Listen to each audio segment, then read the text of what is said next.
Hello everybody, welcome to Magnet Brains. मैं हूं अनीशा, आपकी अपनी इंग्लिश एजुकेटर।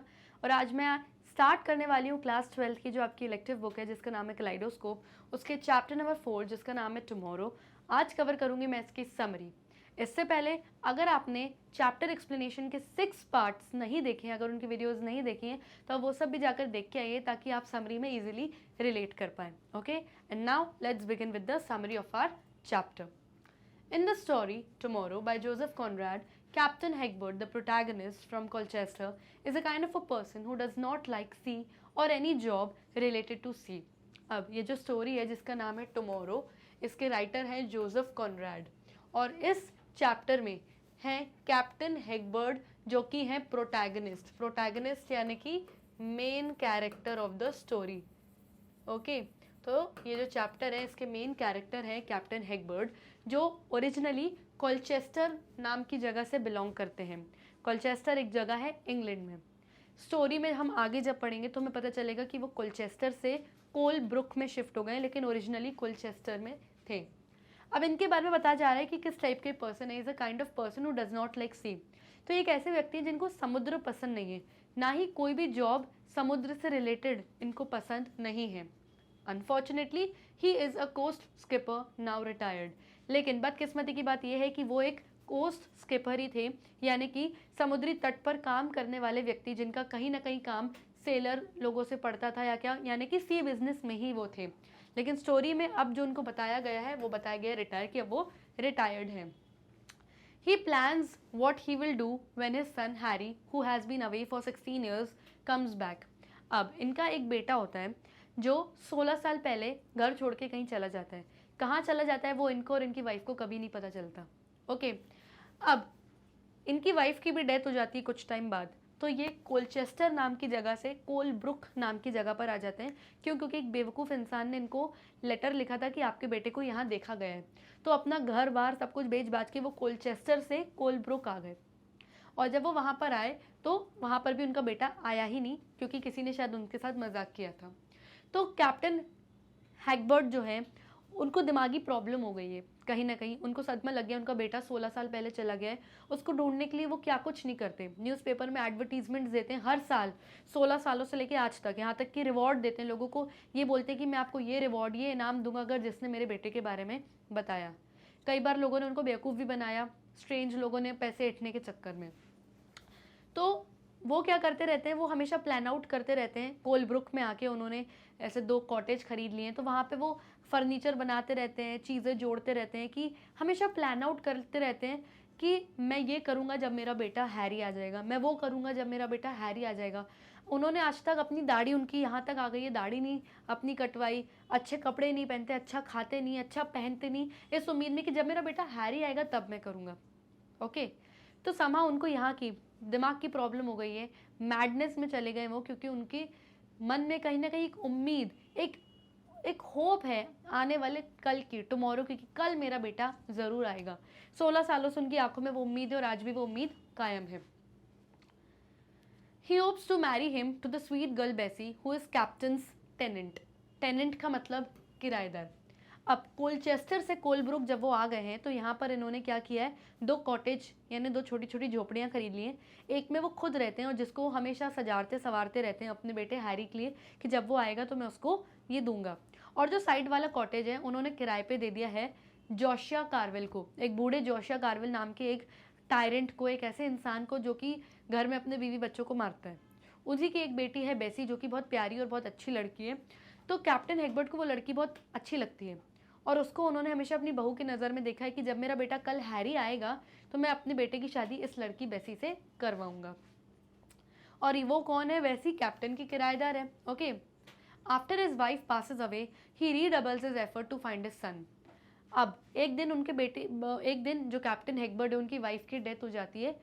क्यों? क्योंकि कहीं ना कहीं बेटे के घूम जाने के बाद वो इंतज़ार करते करते करते वो माँ की भी डेथ हो गई अपने बेटे के इंतज़ार में।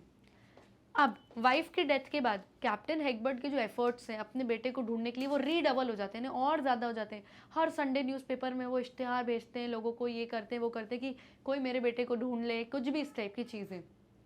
ही tells himself every day that his son will return tomorrow.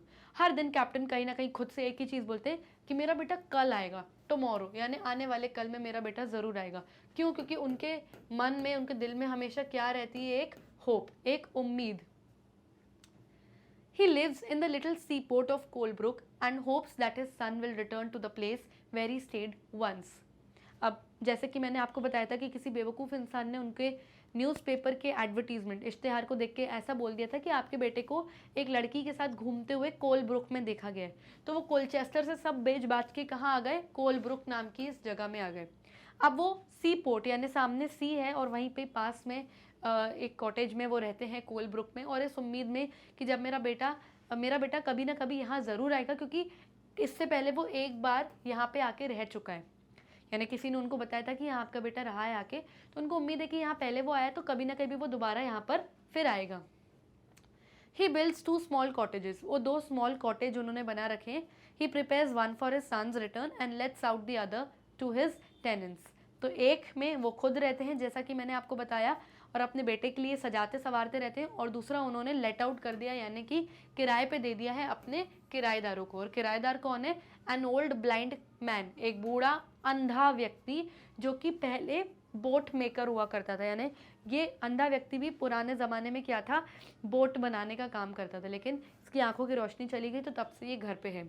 और इसके साथ कौन रहता है? इसकी बेटी बेसी, जो कि एक बहुत अच्छी लड़की है और कैप्टन हैगबर्ट की बातें हमेशा सुनती है, अपने घर के बाहर रेलिंग पे खड़े होके, फेंस के उधर खड़ के इनकी बातें सुनती रहती है। इसने एक बार कोशिश भी करी कैप्टन को बोलने की कि आप क्यों इतनी उम्मीद लगाए रखते हैं अपने बेटे के आने की, वो तो कभी नहीं आएगी। तो कैप्टन हैगबर्ट का इस पर रिएक्शन बहुत भयानक था, वो बहुत सडनली बहुत ज़्यादा हार्श हो गए, रूड हो गए, और उसके बाद से बेसी ने उनसे कभी भी नहीं कहा उनके बेटे की ना आने वाली बात, क्योंकि उनको हमेशा उम्मीद है कि मेरा बेटा आएगा। तो वो कहीं ना कहीं कैप्टन को समझती है, उनकी तकलीफ को समझती है।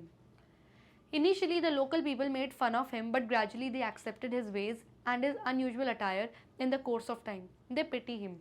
जो कोलब्रुक शहर के लोग हैं, शुरुआत में इनिशियली कैप्टन का बहुत मजाक उड़ाते थे, और कैप्टन एक कॉन्वर्स सूट पहनते थे, बहुत ही अजीब सा, यानी ऊपर सर से लेके नीचे पैर तक का, जो बोट में, सेल बोट में जो पर्दा लगाते हैं उस बोट को पूरा ऐसे रैप करके रखते थे और बड़ी सी दाढ़ी रखते थे।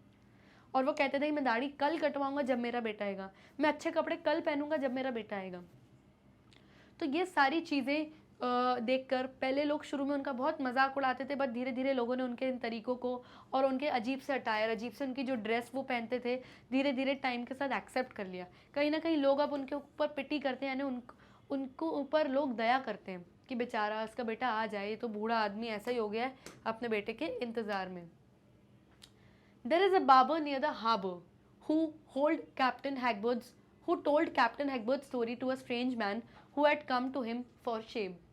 अब कैप्टन हैगबर्ट समुद्र के पास यानी हार्बर यानी बंदरगाह के पास में ही रहते हैं। अब उसी बंदरगाह के पास में एक बार्बर यानी एक नाई की छोटी सी दुकान है, जो कि कैप्टन हैगबर्ट का हमेशा मजाक उड़ाता रहता है।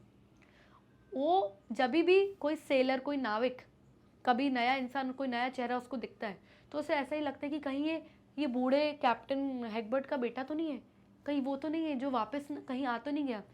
तो एक दिन एक स्ट्रेंज मैन, एक अजीब सा व्यक्ति आता है वहाँ पर, और हर बार की तरह बार्बर जो कि नाई है उसको यही लगता है कि कहीं ये कैप्टन हैगबर्ट का बेटा तो नहीं है। तो वो उसको बताते हैं पूरी कहानी कैप्टन हैगबर्ट के बारे में कि अरे यहाँ पे एक बूढ़ा कैप्टन हैगबर्ट रहता है, इतने सालों से यहाँ रह रहा है, एडवर्टीजमेंट देता है, उसका बेटा गुम गया है, उसको पूरी कहानी बताई। तो ये स्ट्रेंजर क्यों आया उसके पास? शेव बनवाने के लिए आया था, तो उसने ये पूरी स्टोरी बताई। This strange man visits at captain's cottage claiming himself as Harry his son. अब ये जो स्ट्रेंज मैन, ये जो बहरूपिया व्यक्ति है, ये कैप्टन के कॉटेज तक आता है, घर तक आता है और दावा करता है कि ये उनका बेटा हैरी है। Captain refuses him as a son and tells him to go away from there and says that his son will come tomorrow. अब कैप्टन ने इसको अपना बेटा मानने से इनकार कर दिया कि नहीं, तुम मेरे बेटे हो ही नहीं, तुम तो एक वेगाबॉन्ड यानी एक बहरूपी आदमी हो, एक बंजारे आदमी हो जो इधर से उधर घूमते हो, तुम्हारा कोई घर बार नहीं है, तुम मुझे फ्रॉड करने के लिए आ गए हो, तुम मेरे बेटे हैरी नहीं हो, तुम यहाँ से चले जाओ, मेरा बेटा तो कल आएगा, जो मेरा बेटा है वो कल आएगा, उम्मीद में। This strange man sees Bessie there and started talking to her as if he knows her from past many years. अब कैप्टन और स्ट्रेंज मैन की काफ़ी बहस हो रही थी और बहस सुन के बेसी बाहर आ जाती है। अब कैप्टन ने तो इस स्ट्रेंज मैन के मुंह पे दरवाज़ा बंद करके अंदर अपने घर में चले गए, लेकिन बेसी वहीं खड़ी हुई थी कि अरे कितनी चिल्ला चोट हो रही है। अब ये स्ट्रेंज मैन जो खुद को हैरी बोलता है, ये बेसी से अब बातें करने लग गया और ऐसे बातें करने लगे जैसे सालों से उसको जानता है। पूछने लग गया कि ये ऐसे तरीके से मुझसे क्यों बिहेव कर रहे हैं, क्या, पूरी बात बेसी से करने लग गया। ही समहाउ कन्विंसेस बेसी दैट ही इज़ हैरी। वो बेसी से बातें करते करते करते करते शाम हो जाती है, रात हो जाती है, वो काफ़ी क्लोज इंटीमेट हो जाते हैं। बेसी भी उसके काफ़ी क्लोज आ जाती है, हालांकि वो उससे फर्स्ट टाइम मिल रही है बट वो क्लोज हो जाती है उससे काफ़ी। और ये समहाउ बेसी को कन्विंस कर लेता है कि वो हैरी ही है कैप्टन हैगबर्ट का बेटा, मना लेता है उसको। He shares his many experiences with Bessie and tells her about गैम्बियोसिनोज। वो बेसी के साथ अपने कई सारे एक्सपीरियंसेस शेयर करता है कि वो खुद भी एक सेलर है, उसने काफ़ी सेलर के अलावा काफ़ी सारे काम किए हैं जो वो सोच भी नहीं सकती, वो सब उसने काम किए। सिर्फ एक टेलर और एक सोल्जर का काम उसने कभी नहीं किया हैरी ने, बाकी उसने हर काम किए हुए हैं। तो वो बेसी से अपने काफ़ी सारे एक्सपीरियंसेस शेयर करता है और उन एक्सपीरियंस में से एक एक्सपीरियंस है गैम्बियोसिनोज का। वो बेसी को बताता है कि गैम्बियोसिनोज जो लोग होते हैं, जो कम्युनिटी के लोग होते हैं, वो कौन होते हैं। तो बताता है कि गैम्बियोसिनोज कहता है कि मैंने बहुत ट्रैवल किया है और मैं मेक्सिको नाम की एक जगह, एक कंट्री में गया हुआ हूँ। वहाँ पर गैम्बियोसिनोज रहा करते थे एंशिएंट टाइम में। ये वो पहले अमेरिकन एडवेंचरर्स लोग थे जिन्होंने मेक्सिको की वो जगह ढूंढी जहाँ पे गोल्ड मिलता था, सोना। तो ये वो लोग थे जो सोना ढूंढते थे। ऐसे लोग थे ये लोग कि इनको ये वेगाबॉन्ड्स थे गैम्बियोसिनोज, यानी बंजारे लोग थे और इनका कभी कोई घर बार नहीं था। ये एक हफ्ते से ज़्यादा किसी भी जगह पर नहीं रुकते, जहाँ पे बहुत सारे घर वगैरह होते हैं ये वहाँ पे कभी नहीं रुकते। ये ऐसे लोग होते हैं जो जिनका कोई वाइफ नहीं होती, जिनकी कोई गर्लफ्रेंड नहीं होती, जिनकी कोई बच्चे नहीं होते। एक औरत का अट्रैक्शन भी इनको एक जगह पे रोक नहीं सकता। ये बस अपना गोल्ड ढूंढते हैं, उस गोल्ड से घूमते फिरते हैं, उस गोल्ड को यूज़ करते हैं। गोल्ड ख़त्म हो जाता है फिर मेक्सिको जाते हैं, फिर अपना गोल्ड फेच करते हैं, ढूंढते हैं। इनको फेच करना है यानी ढूंढना बहुत पसंद है। गोल्ड ढूंढते हैं, उसको यूज़ करते हैं, ख़त्म हो जाता है, फिर गोल्ड ढूंढते हैं, उसको यूज़ करते हैं, ख़त्म हो जाए गोल्ड, फिर जाते हैं। इनको महल नहीं बनाना उस गोल्ड का, ये लालची लोग नहीं है। बस गोल्ड ढूंढते हैं, उसको यूज़ करते हैं, ख़त्म हो जाता है, फिर आते हैं, ढूंढते हैं, घूमते ख़त्म। बस ये इनकी लाइफ है। इनका कोई घर बार नहीं होता, ये सिर्फ ट्रैवल करते रहते हैं। ये कभी भी किसी लड़की के प्यार में नहीं पड़ते। इस टाइप के लोग होते हैं कि गए, किसी लड़की को यूज़ किया, ख़त्म, एंड देन उसके बाद कभी एक हफ्ते से ज़्यादा उस जगह पर नहीं रुकते ये लोग। और गैम्बियोसिनोज के बारे में ये जो पूरी स्टोरी है ये भी बताई किसने, हैरी ने बेसी को। He also reveals her about how Captain used to beat him and how his mother used to curse him for sitting idle. अब बेसी उससे और क्वेश्चंस पूछती कि तुम कैसे प्रूव कर सकते हो कि तुम हैरी ही हो। तो कहता है मुझे क्या ज़रूरत है। कहती तुम क्यों भागे घर से। तो उसने उसको बताया कि ये जो कैप्टन हैगबर्ट जिनको तुम बहुत अच्छा समझती हो, ये मुझे अपने लेदर बेल्ट से मारते थे। इतना मारते थे कि जिसकी मुझे, जब मैंने घर छोड़ा था 16 साल पहले, तो मेरे पूरे शरीर पे नील पड़े हुए थे, यानी मैं ब्लैक एंड ब्लू हो चुका था। और ये मुझे किसी लॉयर के अंडर क्लर्क यानी बाबू बनाना चाहते थे। और मुझे समुद्र बहुत पसंद था, ये मुझे वहाँ जाने नहीं देना चाहते थे, मुझे बहुत मारते थे, मुझे अपने हिसाब से कंट्रोल करना चाहते थे, मुझे अपनी लाइफ जीने नहीं देते थे। और जो मेरी माँ थी वो जो मेरी मदर थी वो बीमारी से मर गई थी, लेकिन वो भी मुझे हमेशा कर्स करती रहती थी, कोसती रहती थी कि तुम निठल्ले हो, खाली बैठे रहते हो, आइडल बैठे रहते हो। तो इसलिए मैंने घर छोड़ दिया। Bessie now tells him to go away from here as she realizes that there is quite a close intimacy developed between them. अब जैसे जैसे रात बीत रही है, इसने पहले ब्रेड एंड बटर मांगा खाने के लिए बेसी से, हैरी ने, बेसी ने खाने को दिया। फिर उसने बेसी से कुछ पैसे मांगे तो बेसी ने उसको कुछ शिलिंग्स, कुछ सिक्के दिए, एक सिक्का दिया उसको। फिर वो बेसी उसको जाने के लिए बोलती कि तुम चले जाओ यहाँ से, क्योंकि हम काफ़ी इंटीमेट हो गए हैं और फिर अब कैप्टन भी तुम्हारी बात नहीं मान रहे हैं कि तुम उन्हीं के बेटे हो, तो तुम चले जाओ। लेकिन वो जाता नहीं, उसने बेसी को होल्ड किया, बेसी के साथ काफ़ी क्लोज हुआ वो, और उसके बाद वो वहाँ से चला जाता है। He asked for some money but did not go and started kissing Bessie all over and went away from there. तो बेसी को उसने कहीं किसी तरीके से कह सकते हैं कि एक यूज़ कर लिया और वो वहाँ से चला गया। Bessie try to stop him but he was already gone. Bessie ने उसको रोकने की बहुत कोशिश करी बट वो वहाँ से चला गया। इस बीच में कैप्टन ने उसको कई बार रोकने की कोशिश करी कि बेसी इसको जाने दो, ये एक वैगाबॉन्ड है, ये एक बंजारा है, ये मेरा बेटा हैरी नहीं है, मेरा बेटा हैरी कल आएगा और मैं उसकी शादी डेफिनेटली तुमसे करवाऊंगा क्योंकि तुम एक बहुत अच्छी लड़की हो और मेरे बेटे को शादी तुमसे करनी ही पड़ेगी। और अगर उसने नहीं करी तो मैं उसको अपनी एक फूटी कौड़ी नहीं दूंगा जो मैंने उसके लिए फर्नीचर और इतना पैसा इकट्ठा करके रखा है। और वो लड़का वहाँ से चला जाता है, बेसी रोकती रह जाती है बट वो रुकता ही नहीं है। The story tells about the lives of 3 characters. अब ये जो बेसिकली जो स्टोरी है ये 3 लोगों के बारे में ये स्टोरी बताई जा रही है हमें।